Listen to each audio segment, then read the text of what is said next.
Hello बच्चों, आज मैं आई पार्ट 3 पढ़ते हैं। आओ बुद्धि ले जाओ।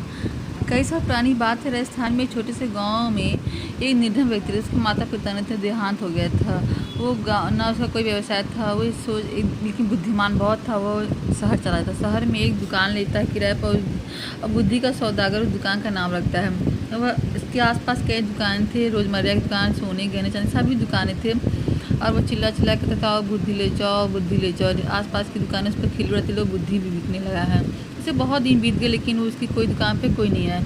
जब वो दुकान बंद करने लगा, तब से एक सेठ जी का बद्दा, जो सेठ जी का बेटा जो तो मूर्ख लड़का था, वो सुना कहा यहाँ ना सब्जी है ना फल बिक रहा है। मेरे पिताजी निर्बुद्धि और मूर्ख कहते हैं, चलो क्यों ना बुद्धि ले लेते हैं। वह जाता है, कितने शेर बुद्धि देगा का शेर तौल नाप की बुद्धि नहीं देता।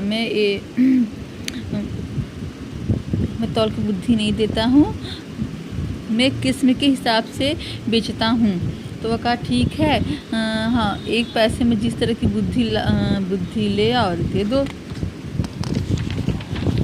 तो फिर उसके बाद क्या है, उसने पर्ची पे लिख के दी कि जब जो झगड़ रहे हो तो खड़े होकर उन्हें देखकर बुद्धिमानी नहीं है। जब तो झगड़ रहे हो उनको देखना बुद्धिमानी नहीं है। वो सेठ जी का लड़का खुशी खुशी जाता है अपने पिता देता, देखिए मैंने बुद्धि खरीद लाया है। तो उसके सेठ जी पर्ची पढ़ते हैं और कहते हैं, मूर्ख तुमने पैसे डुबो दिया। उसको डांटते हुए उसके सौदा के पास जाते हैं, तुमने मेरे बेटे को मूर्ख बनाया, मेरा पैसा वापस करो। मैं पैसा क्यों वापस करूँ, मेरे माल बेचा के। वो माल नहीं, वो पर्ची है।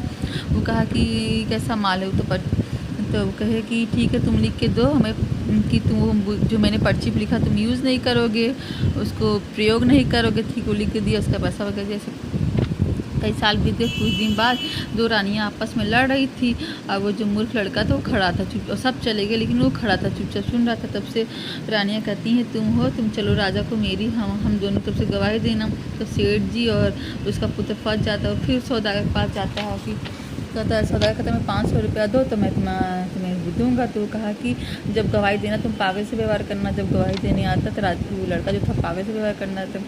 राजा तक की बात पहुंचती है उस सौदागर के बारे में। तो उसको बुलाते हैं। सौदागर कहते हैं, मैं तुम्हें 1 लाख रुपया दूंगा, तुम हमको बुद्धि दो। तो वो लिख के देता है। कुछ भी करने से पहले खूब सोच लेना चाहिए। उनको अच्छा लगता है तो सब जगह लिखवा दो, पर्दे पे यहाँ वहाँ सब लिखवा देते हैं। यदि जब बीमार पड़ते हैं तो उनका मंत्री और वैद्य मिलकर उनकी जान लेना चाहती है। दवा में जहर मिला देती है। जब जहर पीने चलते हैं, जब दवा पीने जाते हैं तो सोचने लगती है उस लड़के की बात।